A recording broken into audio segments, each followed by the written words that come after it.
panawagan ninyo kay Pangulong Marcos ngayon na may duda tayo sa kanyang pag-iisip. Sabay-sabay tayo nang marinig nila ang ating kahilingan.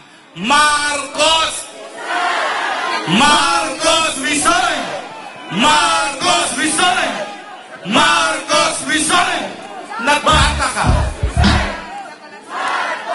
Mamaya tutuloy natin yan. Nagtataka ang marami.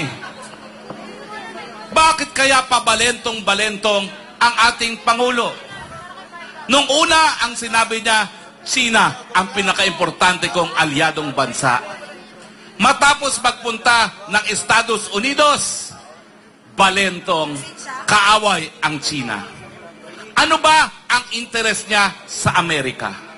Ngayon po, ang ating presidente hinaharap 370